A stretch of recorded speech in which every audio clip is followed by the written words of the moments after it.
अस्सलामुअलैकुम वरहमतुल्लाहि वबरकातुह। बिस्मिल्लाहिर्रहमानिर्रहीम। मैं हूँ रशीद अहमद। आप देख रहे हैं health touch Rashid Ahmad YouTube channel.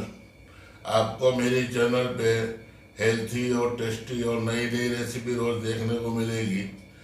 आप अगर अच्छी अच्छी रेसिपी देखना चाहते हैं तो मुझसे जुड़े, मेरे चैनल को सब्सक्राइब कर लें और बेल को हिट कर लें और ऑल का ऑप्शन ज़रूर चुन लें। चलिए देखते हैं आज की रेसिपी। बिस्मिल्लाहिर्रहमानिर्रहीम।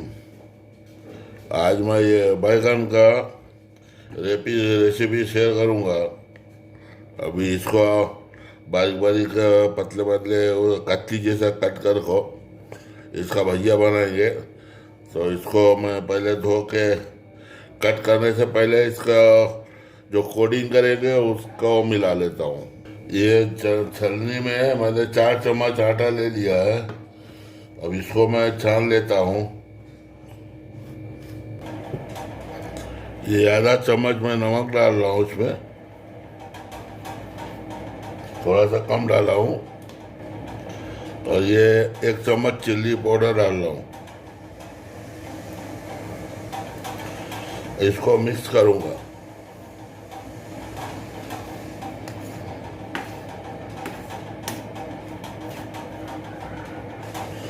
इसको हमने मिला लिया है। अब इसको हम एक साइड में रख देते हैं। ये हमने कटोरे में पानी ले लिया है। अब ये बैगन को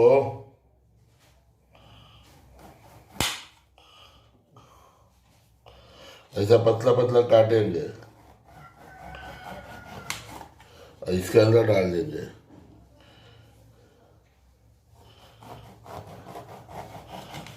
ये क्या पानी में रहेगा तो वो काला नहीं होगा, नहीं तो ये काला हो जाएगा। तो ये काट लेता हूँ, फिर मिलता हूँ। ये हमने सब कट कर लिया है।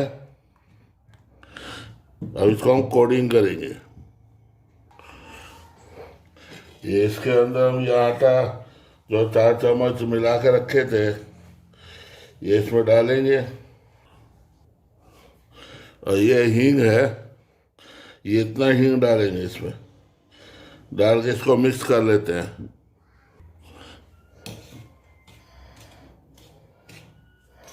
ये ऐसा पूरा मिक्स कर लेंगे हींग को अच्छे तरीके से।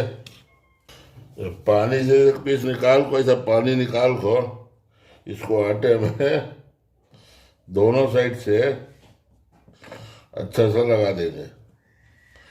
और लगा के ऐसा प्लेट में रख लेंगे सब।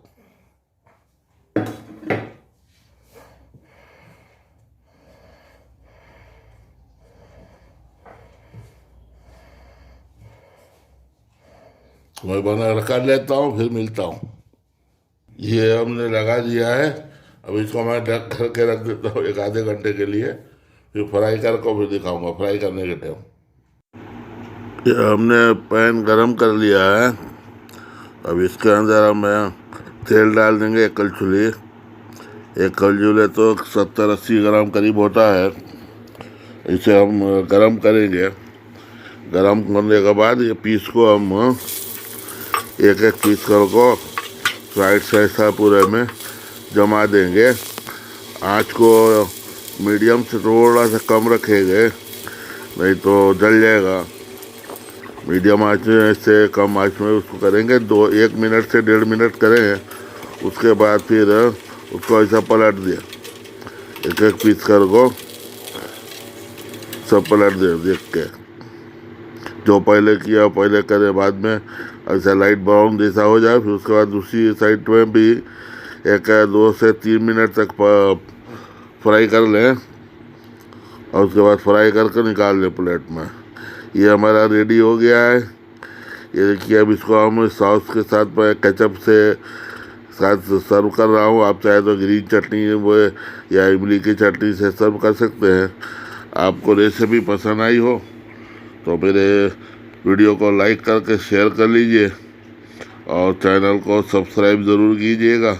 और प्यारा सा कमेंट करके मेरी हौसला अफजाई कीजिए। चलिए फिर भी दूसरे वीडियो में दूसरी रेसिपी के साथ मिलते हैं इंशाअल्लाह। अल्लाह ताला हमारी और आपकी हिफाजत फरमाए।